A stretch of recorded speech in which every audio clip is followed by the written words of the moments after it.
because today we're going to be talking about Memphis leadership. Is that right? That's right. Before we go further, I want to say this about Africa in April. Coming soon, April 16, 17, 18, 19, and 20. Take us forward, Dr. Talut. Take us forward. Well, when you think about Memphis leadership, you're thinking about a unique situation. The leadership in Memphis is much different than any leadership, I think, in the United States of America. You don't say? Yes, and the reason why is we have, African Americans have the majority population status. And we're in a city whose population is near 700,000. And in the metropolitan statistical area, it might be as much as 1 million people. Mm-hmm. Okay, so we're living in a very powerful city as far as population is concerned, and the power that Memphis reign throughout the mid-southern area. Now, the uniqueness about the leadership is that African American for a little more than a decade or so has been in the leadership role of this very powerful city. Okay, we've had 2 African American mayors. Mayor Harrington served for what, 14 years or so? Okay. Quite a while, yeah, quite a time. Yeah, a long time.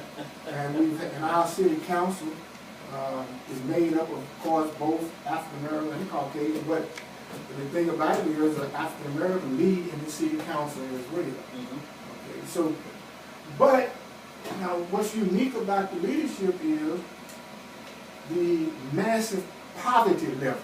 Okay. Okay, a massive poverty level. Let me, can I come in for a quick second?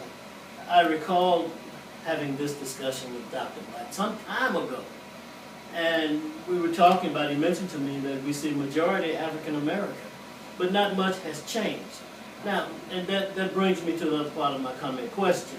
Dr. Richmond just finished talking about the God of the oppressor versus the God of the oppressed. Are you saying that that's a similar analogy? Are we operating under the law and the God of the oppressor? It doesn't make sense to me. We are actually we are allowing it to happen. Yes. See, we're the people. Yeah, hold on. We are allowing our unique leadership to do exactly as they're doing, and that's nothing for us. Okay, so by allowing that, we are steeped in poverty, crime, blight, and illnesses. You know, these people are responsible. They're the leaders of this city. A poor educational system, okay, tax dollars that's squandered, in my opinion. Okay, and there's a powerful leech society. The leech is powerful. Sucking the substance attached into the body, yeah. Sucking blood. That's right. A powerful leech. That's right. I think we have a caller on the line, Dr. Talut. Okay, go ahead, Carl. Hey, how you doing, Dr. Red? It's Mr. Red, Walter Red. Yeah, hey. How you doing, Brother Allen? How you doing? Previous guest it was 2 weeks ago, he made a good message about our people. We use our hands to consume rather than produce. He made a statement like this. Check this out. Even our politicians consume us. Absolutely. They can take fines, like 5 cents a nickel, and parlay it up to $47 million. Our leadership, in my opinion, is wicked. They can find money for the oppressor, and they laid out 2,000 teachers at the Memphis City School, and you know, in the African American community over there in Whitehaven, you can't use that same analogy to parlay a nickel to $47 million to fund a nice, decent ball on the weekend for nice African American people to patronize. I get tired of going out to bars. I never do it too far to drive. But I'm just saying that our leadership, just like slavery made some African American people strong, like Dr. Harrison. But some African American became weak, and it's becoming weaker and weaker. Well, Alan, let me ask you a double question, if you don't mind. Are you saying is consumerism a disease as we see in the Memphis community among African Americans? And also, sounds like to me you said the community made and has made and continues to make, I'm going out a little bit now, the people, politicians in power, stronger, richer, and wealthier. Is that what's going on, Alan? Yes, sir. You just said it. The guy said that if a politician just said, give me a nickel, and it's like tax. You know, pay 5% of what you buy. You know, we're the biggest consumers in America. Give me a nickel, and I can make money. But he's making money for the oppressor. If he can use that same analogy, because everybody like making money, even our oppressor, we like making money. How come they use that? How come they can't use that same 5 cents per land and make money for Whitehaven? The Memphis City School laid out 2,000 teachers, and they said they care about education. I said, put your money where your mouth is. How come they laid out my teachers if they so concerned about teaching the kids? Okay, Alan. Alan, let's Dr. Talut answer that question. Did you get the question? Yeah. Well, one of the reasons they can't do it is because these leeches are embedded into the soul and the spirit of America, of Memphis, partly. And you can't cut them out. So every taxes, now you understand, paying taxes means that you're going to have to pay somebody, right? Somebody's going to make that money off of the taxes. Somebody's hand is in the treasury, right? And regardless, you're in a capitalist society, so regardless of what you do, what your ideas are, when you need to raise taxes, you are saying that I need to pay somebody some money. And these people who are least in our society have to be paid. Okay. If they're not paid, they're going to stop giving our little politicians $250 for their re-election, $150, $350. See, that's all these guys are getting. And they're black leaders, they elected officials, and these rich capitalists and semi-rich, when they contribute to their campaign trail, they only give them $150, $300, $350. Dr. Talut, you said something that concerns me. You said that the leeches cannot be cut out, the blood-sucking leeches. That concerns me. Are we doomed as a community if they cannot? I'm asserting that something has to be done and something can be done. Elaborate, please. No, we're not doomed. So you have to have them. Okay. Okay, they're a part of the body. Okay. They're the capitalists. They're the money makers. They're the businessmen. Okay. They make the city. They create the job. They do all that. But my point about the whole thing is our leadership is not doing anything to advance black people's cause or African American people's causes in Memphis, Tennessee. So now, for the lack of that, you have the slow demise of the city. There isn't any growth going on. There isn't any development going on. Okay? And you have to have African American people involved in the commerce. Okay? They have to be involved in the commerce to make the city work. And this city is not working because African American people aren't in the commerce. Okay? And the city council, mayor, are responsible for finding avenues and opportunities for everybody, not just that least group. Okay. Everybody. Now They're not doing it. Okay, now you're saying that we have to have them? Yeah. Or do we have to have political leadership? Is the problem of dealing with these leeches, is that a problem of political advancement in terms of switching leadership, switching politicians? No, I don't think so. I think that what has to happen is the political structure has to be completely overhauled. See, it's about policy. Okay. It's not about individuals. Okay.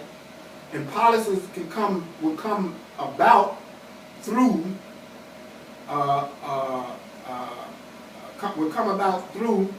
how things are organized. Okay, how the structure is. And if you have a weak structure, and we're operating on E.H. Crump structure. Okay. That's Okay. interesting. So you're saying the general population has to come forward?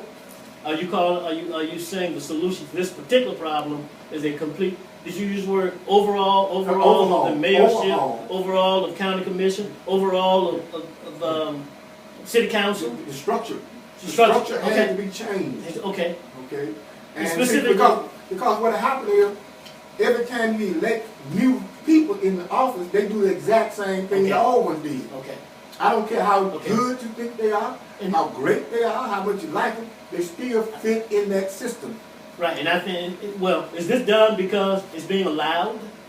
The general population is not, like Dr. Richmond said, rising up, revolting, insurrection, all of those words that he used? Partially, Is that- yes. Partially. Yes. Okay. Yeah, part of yes. What is the other part? hold on a second, Alan, I'm coming right to you.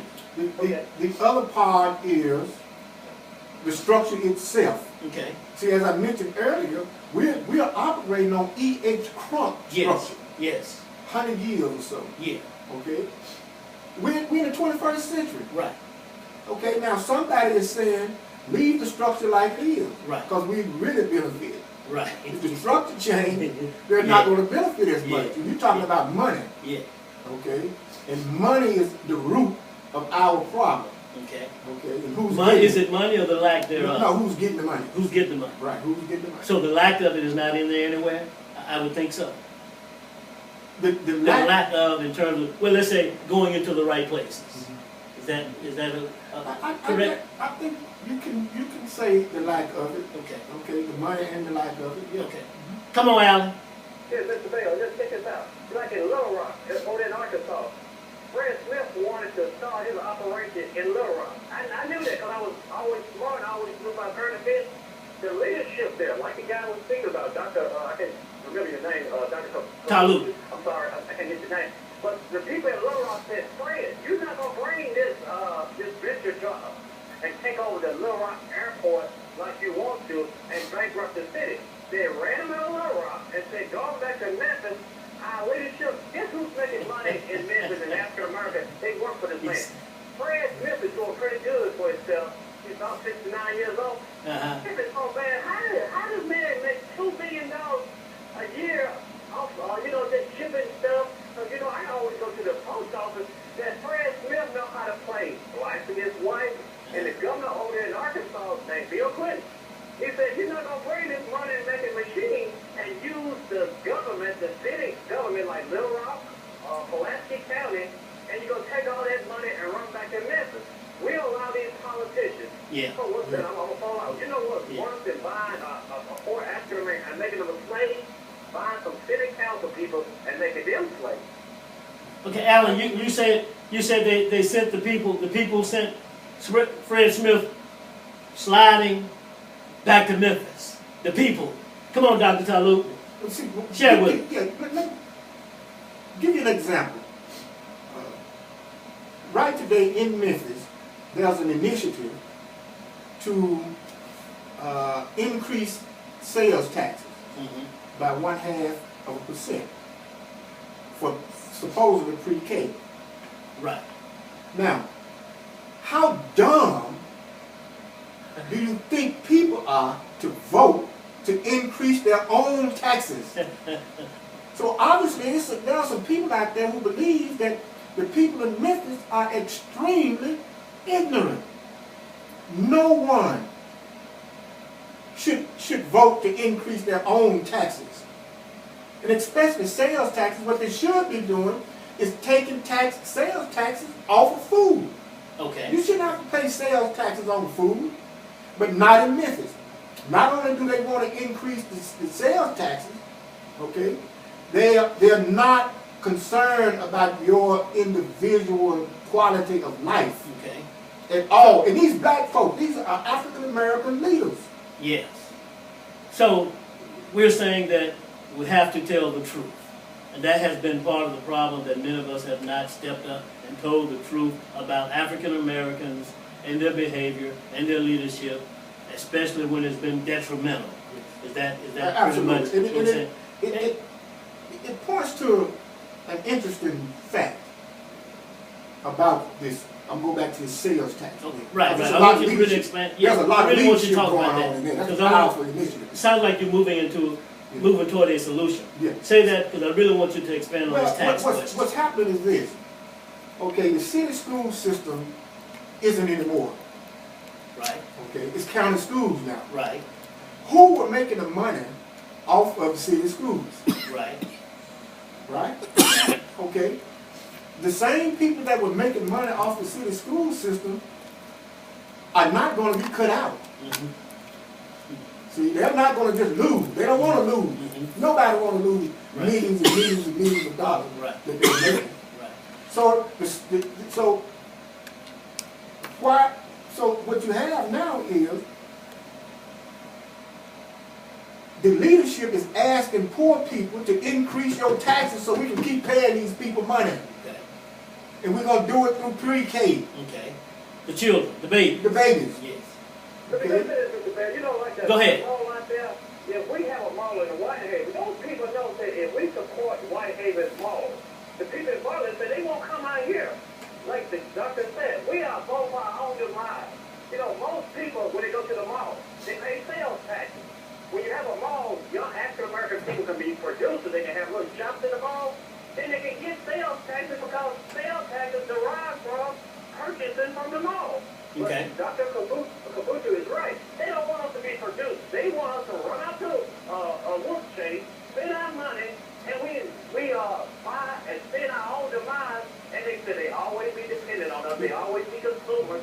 That a mall is just a mall. Wolf Okay. Chase is a nice mall. Yeah. How come they won't put a mall in an African-American city? That True. make me scratch my head that we are, back in the 1950s. Right. How come an African-American city doesn't have a mall and we have all these sports arrays? All right.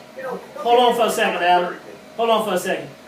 Go ahead, Talut. Yeah, look, if you want to rebel, go vote. Look, there should be thousands of people in line voting against this sales tax. You all should go and line up. You should show them that we're not going to take this. Okay. We're not going to accept anything simply because you put it on paper. You put some paper down and say that this is what we have to do. We're not going to accept it. At some point in time, you have to stand up and say no. Okay. And you should go out and vote against this sales tax because it's only going to hurt poor people. Sounds definitive. Sounds like I hear a three-step plan in terms of being solution-oriented. You're talking about not increasing the sales taxes, but eliminating taxes on food. Using that money while at the same time you are asserting, calling for, and asking the African American population to go out and vote. Absolutely. Voting is powerful, and we've seen lots of apathy in terms of voting in the African American community. We'll have to talk about that some other time. But voting, go out and vote, Send out the message. and vote, send the message out. Send the Is message. that Get your vote. your solution to the problem? Yes. As you see, As I see it, send a message that we're not going to accept this mess. And We're you- wanting true leadership. We're tired of the lies, okay, okay, the shenanigans, okay, and the disrespect. See, more than anything, when you elect people into office, and they do not serve your cause at all, they're disrespectful. They're very disrespectful. yeah. And we can't continue to accept their disrespect. Mhm. But we are a voice, we are taxpayers, you know, we pay property taxes, okay? We do the right things, regardless of what the media says, we do the right things. And now they're going to push, or wanted us to vote to allow them to push a tax down our throats. So, how important is it that the general population, African Americans, inform themselves on this and all issues, become educated on this issue? It's very important. Yes. You know, it's very important because anytime you use children, you say, okay, we want to help children with disabilities, children with parentless, orphans. You know, anytime you use children, Yeah. okay, you're going to get emotions. Mhm. Okay, that's demagoguery. You're appealing to the emotions of people. Okay, and that's exactly what this pre-K is. It's a demagogue movement, initiative. Appeal to your emotion, you go out and vote for it, and next thing you know, you're pounded upside the head with heavier taxes. Being pushed around. We already got, what, 9.9% taxes? As high as, if not higher than New York City. States. Right. And in the whole United States. Yeah, so You know, sales So you're taxes saying- can't build a city. right, you're saying stop being pushed around. Stop being pushed around. And so you're going to be talking about debating this issue on Facebook, I am. blog, I am. anytime, anywhere, solution oriented, such as myself as well. Alan, go ahead. That's basically what I was going to say, but I'm just saying, no, we need, I'm just, like the doctor said, we have all those people that look like, I don't push, like what people should just vote because of race, because we all know that some of our people don't even think like us. We got people on the city council that they understand the plight from slavery, and seem like they want to put us back in slavery. That's what I said, I don't mind paying sales taxes. That's a constitutional requirement, but how come somebody can make $47 million off a nickel, and they say, we don't know how to make money in this city. Other people that benefit from it is laughing all the way to the bank, and we always standing out with our hands out like we big. Okay, Alan. Hey, Alan. Dr. Talut, you said, Alan just said something interesting. He said a lot of our people don't think like us. Those were his exact words.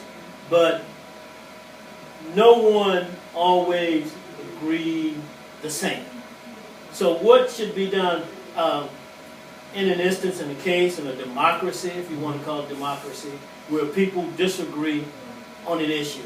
Should there be discussions, conversations, and or debates, and votes, and come to a conclusion, and revisit that conclusion when and where necessary, if it's not serving the interests of the people? Come on, Doctor. Well, the thing is, when these issues pop up, our elected officials should be in their communities or addressing their constituency. Yes. To educate them about the issue in the truth, okay, and explain why, okay, and what it is, and let the people make a decision. But in Memphis, if you notice, you haven't heard any politicians talking about the pre-K tax increase. They're silent because those leech people are going to make the money. Do they hide? They hide. Okay. They hide from their constituency. Okay. They would not talk to their constituency. Okay. And we let these people time after time after time after time again. Do they come out when they get in trouble? They cry. Crocodile tears. Okay. And not only that, they appeal back to our blackness. Black, that's right. Alan, what do you say about that, Alan? Let me say this, I give you a good example of something about hypocritical. To vote for a nickel, and a lot of people don't want those smart meters. I don't know y'all familiar with these smart meters. They want to put that on a referendum, and they said don't vote. Now they want us to vote for our own demise. Now they don't want us to vote, and they're causing our demise, and those rich folks going to make a lot of money off those smart meters. That is the biggest contradictory scenario I would see. Vote to make money for pre-K, encourage the rich men to be rich, but they won't, and you said the right to vote is Terry Saint by African American because we made it out of slavery. They won't allow us to vote to what we want on our house like the Bible. I don't want a smart man because it's not going to benefit me. Who is going to benefit? The rich man, the fat cat. Yeah, well, the thing is too. Voting and not voting is contradictory, but they use it to manipulate, people that are vulnerable. Yes, absolutely. And the point too about politics, and many of us say, well, politics is bad. It's not good. It's evil. It's corrupt, and all that. No, politics is not. It's the people. The individual is corrupt, because that individual who holds political office, he or she is there to be re-elected. They want to make a career out of it, of their election. They want to retire. So they do what they have to do to get re-elected and to retire. They don't care about us. They don't love their people. If they love their people, all of those millions and millions of dollars we've been spending to attract big corporations would have created the jobs that they said that they were going to create, and we wouldn't have to increase sales taxes. Now, So the point is, Yes, go ahead. their scheme, their policy and scheme to grow the city has failed. And the reason it has failed is because they come to us and say, look, we need some more of your money. We need to increase your taxes. Because we have failed.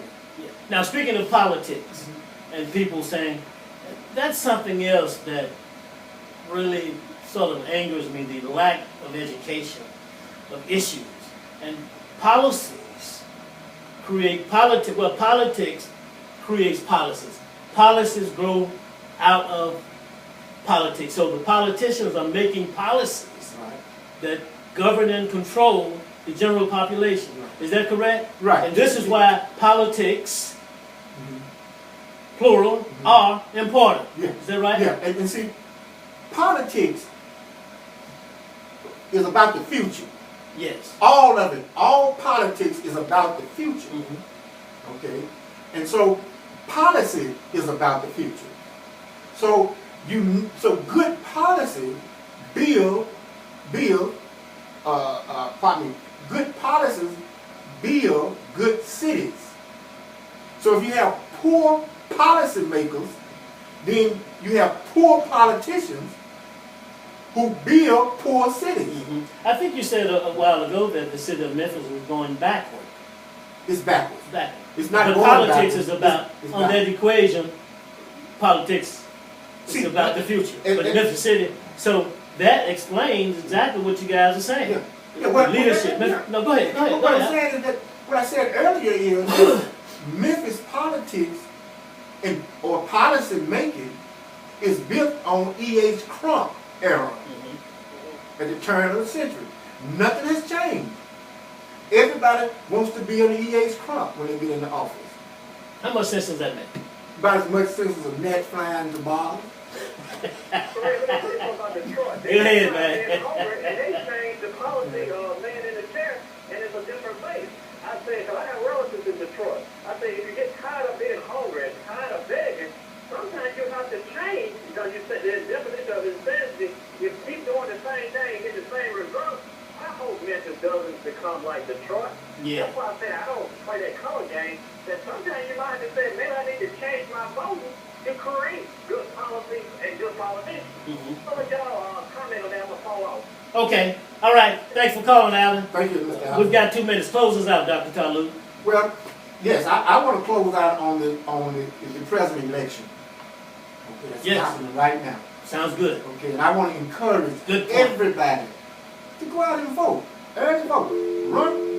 Go vote. You know, let the city know how you feel about the increase in taxes. I suggest that you vote against an increase in sales tax. And the reason why is very simple. We already paying the highest sales tax in the country, and we're also paying sales taxes on food. And poor people have to understand, or low-income people have to understand that these things happen to us. Our quality of life is at its lowest point because of our attitude. And our attitude is we don't care in many cases, but you should care. You should care about what's happening in this city. You should care about what's going on. You should take time to look into what's going on and not allow these politicians to dictate to us what we need or don't need. Okay. So the people must rise up. They have The to people rise must up. be organized to say something that Kwame Ture used to say. But we're about out of time. But I want to say something I thought about when you talked about poor people.